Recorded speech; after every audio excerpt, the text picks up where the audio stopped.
আমার বাড়ি এ জায়গা না, আমার বাড়ি এ জায়গা না, আমার বাড়ি নওগাঁ। যেখানেই হোক আপনি ভাবে কথা বলতে পারেন না। আপনি সাহস নিয়ে কথা বলছি এ জায়গায় না। মোনাজাত যে করে না সে একটা ইতর, কিন্তু মোনাজাত কখন? দলিল কি কোন পীর সাহেবের কাছ থেকে নেব? এবার আমরা বললাম আল্লাহর নবী এই উম্মতদেরকে সমাধান করে দিন, মোনাজাত কখন করব? এবার আল্লাহর নবী হাদিস বুখারী শরীফ কিতাবুস সালাত 38 নম্বর হাদিস, হাদিস আমদাতুল কারি আল্লামা বদরুদ্দিন আইনি তিনি বুখারী শরীফের ব্যাখ্যা লিখেছেন। হানাফি হাদিস তাফসিরে মাআরিফুল কোরআন, উদউ রাব্বাকুম তাদররুআন ওয়া খুফিয়া ইন্নাহু লা ইউহিব্বুল মু'তাদিন। আল্লাহর নবী বলেছেন ওয়া আন আবি হুরায়রা রাদিয়াল্লাহু আনহু قال قال رسول الله صلى الله عليه وسلم إن أحدكم إذا قام إلى الصلاة فإنه يناجي ربه। আল্লাহর কোন গোলাম, আল্লাহর কোন বান্দা, আল্লাহর কোন বান্দি যখন নামাজে দাঁড়িয়ে যায়, আল্লাহ তাআলার নবী বলেছেন ফাইন্নাহু ইউনাজি রাব্বাহু, সেজন্য আল্লাহর সাথে মুনাজাতে লিপ্ত হয়ে যায়। ইন্না আহাদুকুম ইযা কামা ইলা সালাহ, যখনই আল্লাহর কোন বান্দা নামাজে দাঁড়ায় যায়, কোথায় দাঁড়িয়ে যায়?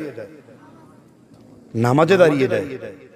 ইউনাজি রাব্বাহু, সে কার সাথে মুনাজাত করে? কে বলতে? মোনাজাত কোথায়? নামাজের মধ্যেই শেষ। মোনাজাত নামাজের মধ্যে কি শেষ? কয় হুজুর মোনাজাত কোথায় দেখলেন? আপনি সানা যখন পড়লেন মোনাজাত আছে না নাই? আল্লাহুম্মা বাঈদ বাইনি ওয়া বাইনা খাতায়ায়া। কয় হুজুর আমি তো এই সানা পারি না, তুমি ওই সানাও যদি পড়ো সুবহানাকা আল্লাহুম্মা ওয়া বিহামদিকা ওয়া তাবারাকা ইসমুকা ওয়া তাআলা জাদ্দুকা ওয়া লা ইলাহা গায়রুক, সেইখানেও মোনাজাত আছে। তুমি রুকুতে গেলে মোনাজাত সুবহানা রাব্বিয়াল আযীম। আবার তুমি যখন সূরা ফাতিহা পড়লে সেইখানে মোনাজাত আছে না নাই? আল্লাহ তাআলা বলেছেন নবী জালালি ওয়া কুদরতি ওয়া উলুহি ওয়া ইরতিফাই মাকানি, আল্লাহর জালালিয়াতের কসম, আল্লাহর সাম্রাজ্যের কসম, তোমরা যখন আমি আল্লাহর কাছে দোয়া করো, যেই বান্দা আমি আল্লাহর কাছে দোয়া করে আমি আল্লাহ ওই বান্দার জন্য যথেষ্ট হয়ে যাই। সূরা ফাতিহা যখন পড়েন আলহামদুলিল্লাহি রাব্বিল আলামিন, সাথে সাথে ফেরেশতারা উত্তর দেয়। আল্লাহ বলেন ফেরেশতারা বান্দা কি বলেছে? ফেরেশতারা বলে তোমার বান্দা তুমি আল্লাহর প্রশংসা করেছে। এবার আল্লাহ বলেন ফেরেশতারা শুনে রাখো, সাক্ষী থাকো, আমার যেই বান্দা নামাজে দাঁড়ায়া আমি আল্লাহর প্রশংসা করেছে, আমি আল্লাহ ওই গোলামের জন্য যথেষ্ট। 7টা আয়াত পড়লো, 7টা মোনাজাত হলো। এবার বললেন গায়রিল মাগদুবি আলাইহিম ওয়ালাদ-দাল্লিন। তারপর কি বললেন? এসে বড় মোনাজাত আর আছে? নাম বেনামাজি যারা নামাজের অর্থ বুঝে না তারাই এগুলো নিয়ে ঝগড়া করে, ঠিক না? যারা করে তারা আপনাদের ভাই, এমন তারা কাফের হয়ে গেছে, শয়তান হয়ে গেছে। এটা যারা করে তারা বড় বাড়াবাড়ি করে, তারাও আপনার ভাই। ইবনে ফজল হাত তুলে দোয়া করেছেন, ইবনে ফজলকে সম্মান করি, ভালোবাসি, আল্লাহ যেন তার কবরটাকে জান্নাতের বাগিচায় পরিণত করে দেন। উনার কাছে যতটুকু দোয়া পৌঁছেছে তিনি ততটুকুর ভিত্তিতে করেছেন। যদি উনার কাছে আরো ক্লিয়ার দলিল থাকতো আমরা সেটা মনে করতাম। উনি এটা কি করতেন? রদ করতেন। যেমনি ভাবে একসময় মিলাদ পড়েছি এখন বাদ দিয়েছি, একসময় শবে বরাত পালন করেছি এখন বাদ দিয়েছি, একসময় কবর জিয়ারতের সময় দল বাইন্দা কাইন্দা রাইন্দা হাত তুইলা দোয়া করছি এখন বাদ দিয়েছি। আস্তে আস্তে এগুলোও কি হয়ে যাবে? এখন প্রশ্ন করতে পারে হুজুর মোনাজাত তো না করেন নাই, এটা তো ঠিক, নবীজি তো নিষেধ করেন নাই। মোনাজাত নবীজি করেন এটা ঠিক মানছি, তবে রাসূল 29 জায়গায় হাত তুলছেন। 29টা দলিল আছে হাত তোলার। কয়টা দলিল আছে? যুদ্ধের ময়দানে তিনি হাত তুলেছেন, বদরের যুদ্ধে লম্বা হাত তুলেছেন, নবীজির বগলের শুভ্রতা দেখতে পাচ্ছিলেন সাইয়্যিদানা আবু বকর এবং ওমর, এত জোরে এত বড় হাত তুলেছেন। এক শিশুর মুখে কালো দাগ পড়েছে, নবীজি উপস্থিত তার জন্য হাত তুলেছেন। কেউ হঠাৎ করে দোয়া চাইলে আব্দুল মান্নান হাত তুলে দোয়া করে দিল, আপত্তি? বৃষ্টির নামাজও দোয়া করছেন সাহাবারা, করছেন না? মদিনায় বৃষ্টি নাই, ওমর তখন খলিফা, ওমর ইবনে খাত্তাব রাদিয়াল্লাহু আনহু দোয়া করছেন, আল্লাহ আমাদের মাঝে নবীর চাচা জীবিত নাই, নবীজি জীবিত নাই, নবীর চাচা আব্বাস জীবিত আছে। আব্বাসকে দোয়া করতে বললেন। আব্বাস রাদিয়াল্লাহু আনহু হাত তুলেছেন বৃষ্টির জন্য। হাত তুলতে দেরি হয়েছে কিন্তু বৃষ্টি নামতে দেরি হয়নি। আব্বাস রাদিয়াল্লাহু তাআলা কোন জায়গায় ইস্তিসকার সালাতে মানে বৃষ্টির নামাজে তিনি কি করেছেন হাত তুলেছেন তবে দুই ঈদের খুতবার পরে ফরজ নামাজের পরে তিনি তুলেন নাই হুজুর দলিল দিয়ে কথা বলেন আমি 50টি ফতোয়ার কিতাবের দলিল দিতে পারি উপমহাদেশের শ্রেষ্ঠ আলেম আল্লামা ইমাম ইবনে তাইমিয়া তার মাজমুআয়ে ফতোয়ার 36 খণ্ডের 103 নম্বর পৃষ্ঠায় লিখেছেন বাদা সালাতি অর্থাৎ ফরজ নামাজের পরে দুই হাত তুলে আল্লাহর নবী তার 63 বছরের জিন্দেগিতে জীবনে কোনোদিন একদিনের জন্য মোনাজাত করেন নাই ইমাম ইবনুল কাইয়্যিম জাওজি আল ফাওয়ায়েদ 1 নম্বর খণ্ড 14 নম্বর পৃষ্ঠা কাইফা সালাতুন নবীর 89 নম্বর পৃষ্ঠায় ইমাম ইবনুল কাইয়্যিম জাওজি লিখেছেন আল্লাহর নবী তার 23 বছরের নবুয়তের জিন্দেগি ফরজ নামাজের পরে তিনি জীবনে একবার মোনাজাত করেছেন এর কোনো সহিহ দলিল নেই এছাড়া আল্লামা বিন বাস সৌদি আরবের সবথেকে বড় কিবারুল উলামা মাজমুআয়ে ফতোয়া 10 নম্বর খণ্ডের 833 নম্বর ফতোয়ার উত্তরে বলেছেন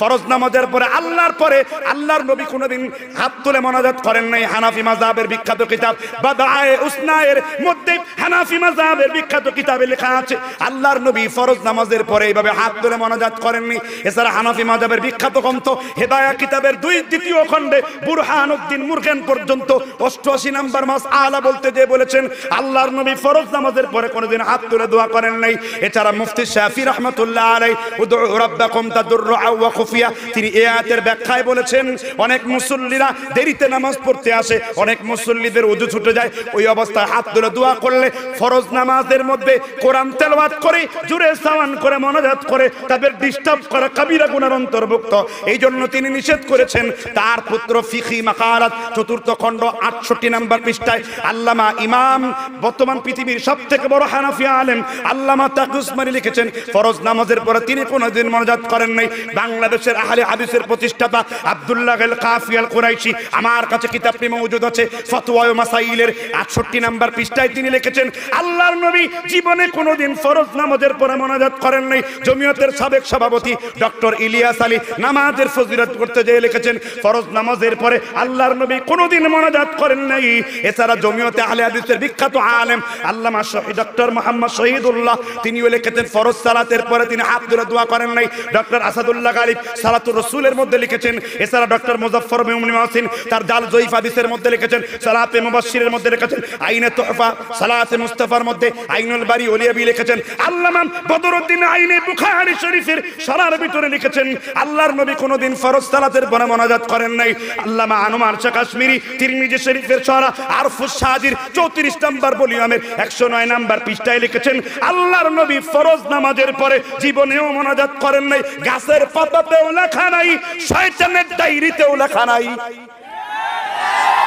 আপনি যদি পান আমাকে বলবেন তওবা করব জাতির সামনে আমি আবার বিদাতি হব যদি মোনাজাতি করা লাগে আমি আবার হানাফি হয়ে যাব আমি আবার সুন্নি হয়ে যাব আমি তো পাইলাম না আপনি কোথায় পেলেন রাসূল থেকে সহিহ হাদিস দেখাবেন কয় হুজুর জয়ীফ হাদিস কি মানেন না মানেন কি না জয়ীফ হাদিস মানেন না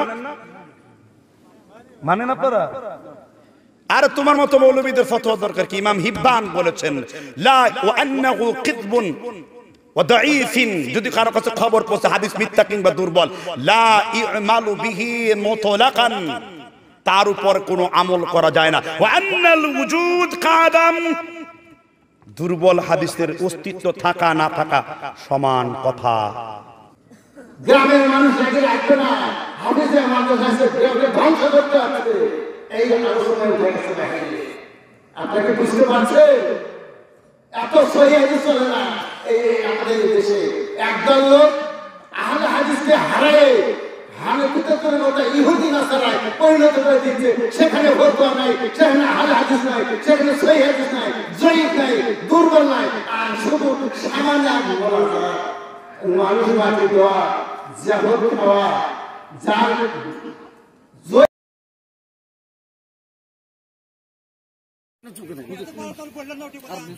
আমার বাড়ি এ জায়গা না, আমার বাড়ি এ জায়গা না, আমার বাড়ি নওগাঁ। যেখানে হোক আপনি ভাবে কথা বলতে পারেন না, আপনি সাহস নিয়ে কথা বলছি এ জায়গায়। কথা বলছে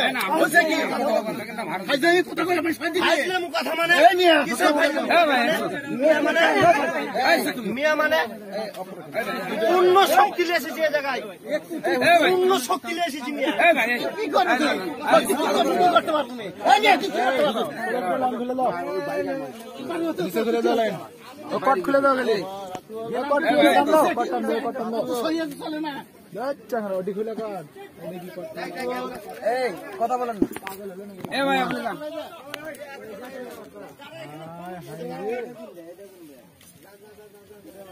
চারারে কি সমস্যা করতে এ কি হইছে এই হইছে কি পূর্ণ শক্তি নিয়ে এসেছি এ জায়গায়, পূর্ণ শক্তি নিয়ে এসেছি মিয়া। ফালতু কথা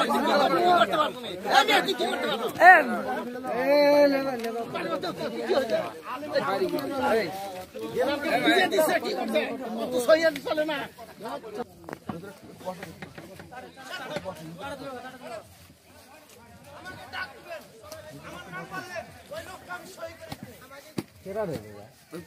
ওনার বাড়ি হলো রাজশাহী নওগাঁ নওগাঁ।